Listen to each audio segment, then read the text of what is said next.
Okay, first we're going to start by mincing up our garlic. Using a hammer and a knife, separating the garlic skin from the meat. Next we're going to cube up our ham. Originally the recipe called for a julienne slices, but I want smaller cubes. And since this is a single dish, single serving, I'm only going to use half of this ham. So I'm going to cut it in half first, then the half I will then cube the half I'm using. This is already pre-cooked ham. This makes it easy using pre-cooked ham. Just cut long slices, and then after I make the long slices, and I just cut crosswise. And I have my cubed ham in the smaller bite size.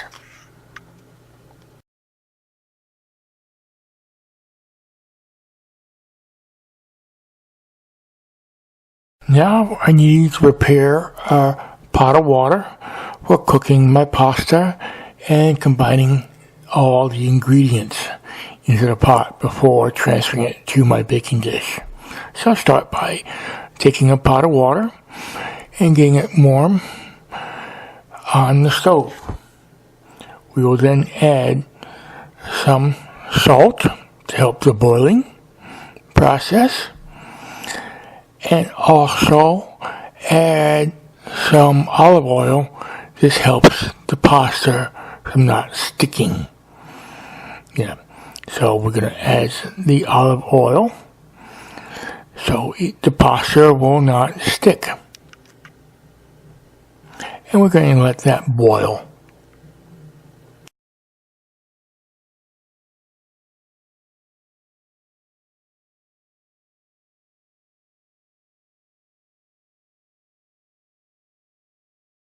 The pot is now rapidly boiling, so we're going to get ready to put in our pasta.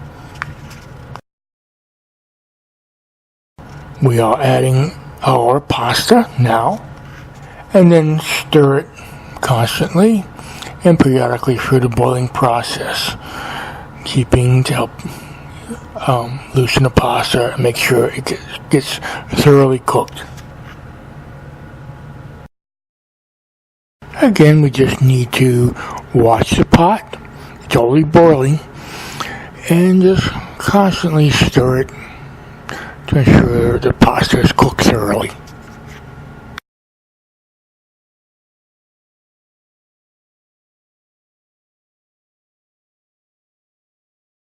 More stirring throughout the process.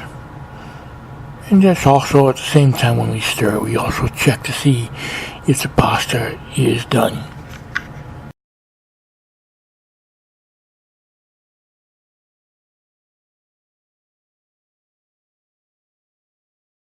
Another stirring and pasta check. And it looks like we're getting close to this pasta being done and ready to add in the remaining of the ingredients.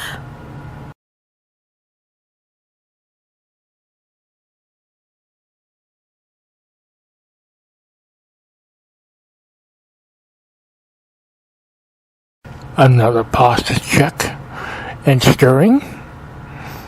Everything's looking good.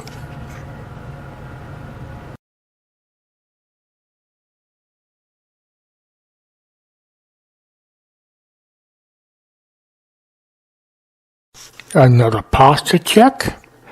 And I think it's just about getting ready that the pasta will be ready to drain.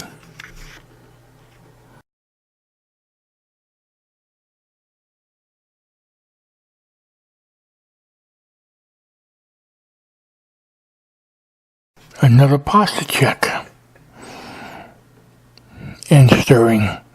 Definitely looking good.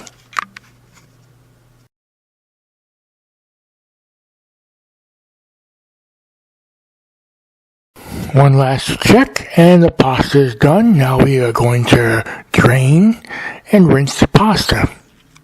Returning the pan back to the burner empty pan back to the burner, and we're going to then add in a half stick of butter to melt in the pan.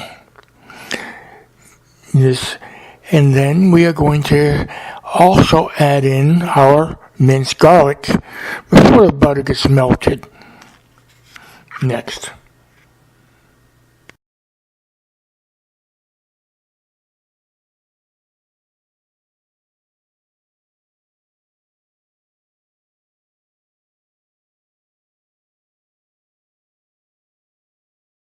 Now we're going to add in a 1/4 cup of flour. Here I'm mixing it up, making our pepper rouge for our sauce, the base of our sauce. We're going to add next some salt, and we're going to add in some pepper, mix it up. Even though the sauce is thick now, as when we add the liquid, the pepper and the salt will be mixed in with the seasoning. Now we're going to add our milk to it. Here we're adding a little bit at a time, just so we can moisten this rouge up, and adding a whole cup. And we're going to just constantly stir this and get it back to a smooth consistency look. We're going to next add in our mustard and stir it up. This helps give it a little tangy flavor. Now we're going to be adding our shredded cheese blend. We're using a whole package, but we're going to add it in portions a little bit at a time and mix in the cheese as we progress for it.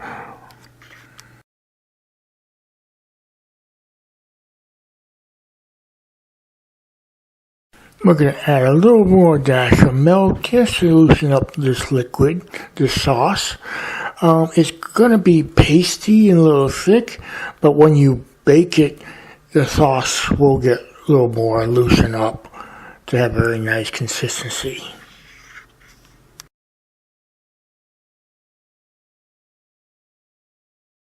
Just a touch of a little more milk, like maybe 1/8 of a cup, 1/4 cup more milk.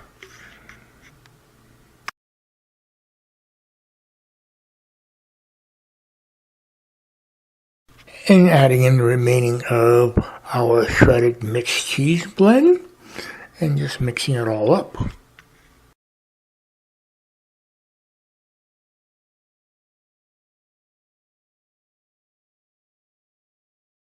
Our pasta and ham are pre-cooked.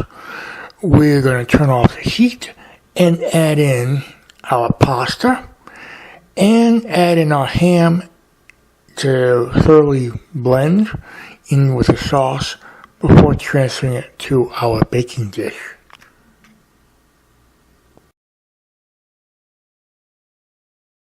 This is a single serving. I don't need a big pan for it. I did make a little bit larger portion for a smaller low pan, so I'm going to use a medium size low pan to bake my ham and cheese. We're now transferring our ham and mac and cheese to our low pan, and then we'll sprinkle some Parmesan grated cheese on top to cover it. This Parmesan cheese gives nice crusty taste to your dish. Adding the Parmesan cheese on top, and then we will insert it into our oven and bake.